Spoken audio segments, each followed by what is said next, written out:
మిత్రులందరికీ నమస్కారం. ఈరోజు పిలవగానే వెంబడి వచ్చిన మీడియా మిత్రులందరికీ కూడా ప్రత్యేక ధన్యవాదాలు తెలియజేస్తూ ఈరోజు సిద్దిపేట మున్సిపల్ సంబంధించిన నిధులు దారి మలుగుతూ ఉన్నాయి. గత 20 సంవత్సరాల్లో కూడా ఇదే పరిస్థితి.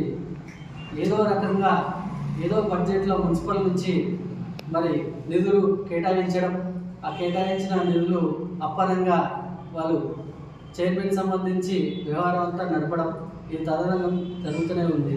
ఈరోజు మరి సిద్దిపేటలో మున్సిపల్ నుంచి మా మున్సిపల్ కరెంట్ బిల్లే కనీసం 1,20,00,000 రూపాయలు పెండింగ్ బిల్లు ఉంటుంది. కాంట్రాక్ట్ బిల్లులు ఇప్పటి వరకు 3 నుంచి 4 కోట్ల రూపాయలు మనకు చెల్లించవలసిన బాకీలు ఉంటాయి. సిద్దిపేట మున్సిపాలిటీ నుంచి 1,20,00,000 వరకు మరి కార్మికులకు మరి ఇతర సంబంధించిన ఖర్చులకు సంబంధించి 1,20,00,000 వరకు మరి ఖర్చు అవుతాయి.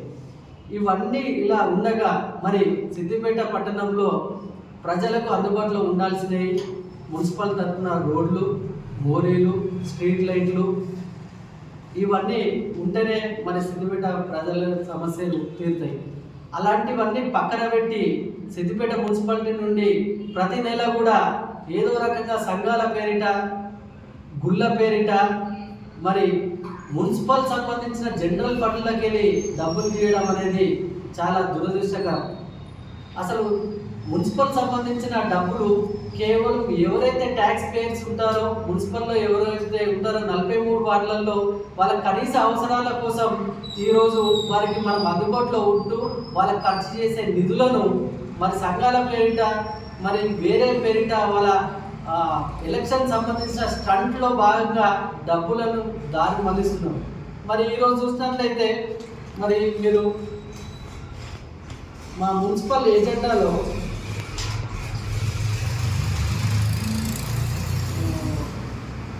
29వ అంశం చూడండి. 29వ అంశము పట్టణంలోని వార్డు నెంబర్ 15 గల రెడ్డి సంఘం భవనం మిగులు పనులు చేపట్టడానికి 10 లక్షల రూపాయలు పెట్టింది. ఇది ఆల్రెడీ గత 5 సంవత్సరాలుగా దీంట్లో ఫంక్షన్ హాల్స్ జరుగుతూ ఉన్నాయి, పండుగలు జరుగుతూ ఉన్నాయి, ఇది రెగ్యులర్గా జరుగుతూ ఉన్నాయి. మరి ఇలాంటి దానికి మళ్ళీ 10 లక్షలు పెట్టడం ఏంటి? ఇది రెగ్యులర్ ఫంక్షన్ హాల్. ఇది ఆల్రెడీ దీనికి మిగులు పనుల కోసం అని 10 లక్షల రూపాయలు ఎలా పెడతారు? ఆల్రెడీ కంప్లీట్ అయిపోయి ఆల్రెడీ ఫంక్షన్స్ నడుస్తున్నాయి, దీనికి మిగులు బడ్జెట్ అని పెట్టినారు. అంటే ఇలా దారి మళ్ళిస్తున్నారు. ఇంకోటి ఈ 13వ వార్డుల బాలాంజనేయ స్వామి దేవాలయం అని చెప్పేసి ఉంటుంది. పాపం అక్కడ ఉన్న సంఘం సంబంధించిన వాళ్ళందరూ యువకులు అంతా పెద్ద ఎత్తున కదిలి మరి వాళ్ళంతా విరాళాలు వేసుకొని అది మంచిగా పెద్ద ఎత్తున కడదామని చెప్పేసి నీట్గా అది తీసేసి కొత్తది నిర్మిద్దామని చెప్పేసి వేసుకున్నాం. దీనిని బాలాంజనేయ టెంపుల్కి మిగులు బడ్జెట్లో ఇంకో 10 లక్షల రూపాయలు కావాలని చెప్పేసి మున్సిపల్ అంశంలో వేయించడం జరిగింది. ఇది మొదలే కాలేదు, మిగులు బడ్జెట్ ఎట్లా అవుతుంది?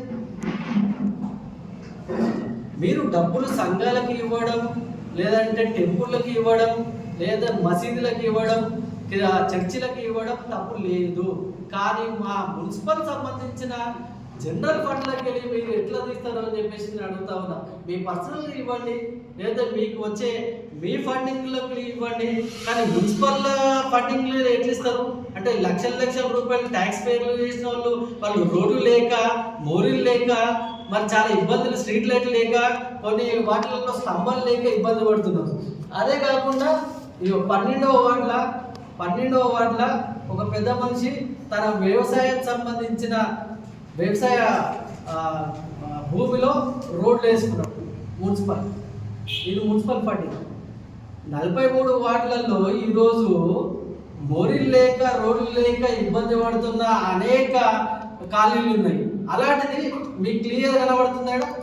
బ్రదర్ కనబడుతుందా?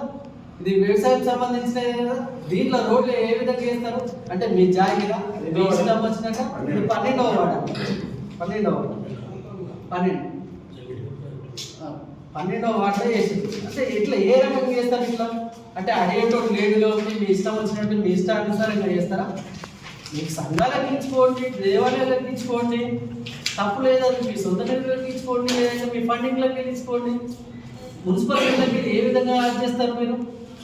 ఉదయకు జీతాలు చక్కగా ఇయ్యాక, సరైన సమయానికి కరెంట్ బిల్లు కట్టాక, కాంట్రాక్టర్ ఇది గతంలో చేసిన పనులకు చెల్లించలేక పరిస్థితి ఉంటే మీరు కొత్త అంశాలనే ఎందుకు చేస్తారు? మళ్ళీ దాన్ని తెలివిగా మున్సిపల్ సాధారణ నిధులు మరియు ఇతర నిధులు అని రాస్తారు. మున్సిపల్ సాధారణ నిధులు మరియు ఇతర నిధులు అని రాసేటప్పుడు మున్సిపల్ సంబంధించిన కౌన్సిల్ ఆమోదం మీకు ఎందుకు?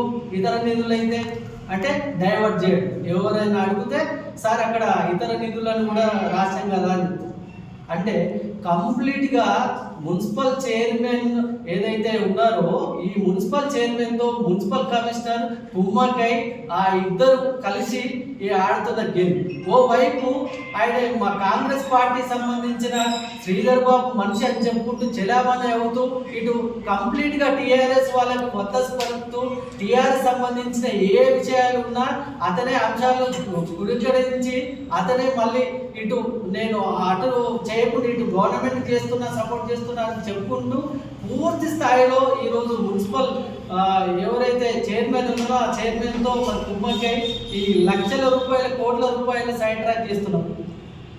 ముందు ఈ మున్సిపల్ కమిషనర్ వెంటనే తక్షణమే ఇక్కడ నుంచి అతను తీసేయాలి.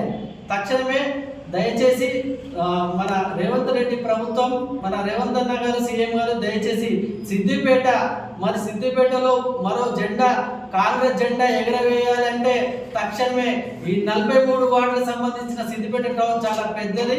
ఈ టౌన్లో అనేకమైన సుమారు 2 లక్షల వరకు ఇక్కడ ఓటింగ్ ఉంటుంది కాబట్టి తక్షణమే మున్సిపల్ కమిషనర్ని ఇక్కడ నుంచి బర్తరఫ్ చేసి కొత్త మున్సిపల్ కమిషనర్ తెచ్చినట్లయితే పారదర్శకంగా 43 వార్డులకు అన్ని రకాలుగా నిధులు ఇవ్వడంలో సజావుగా ఉంటుందని చెప్పేసి ఈ సందర్భంగా తెలియజేస్తున్నాను.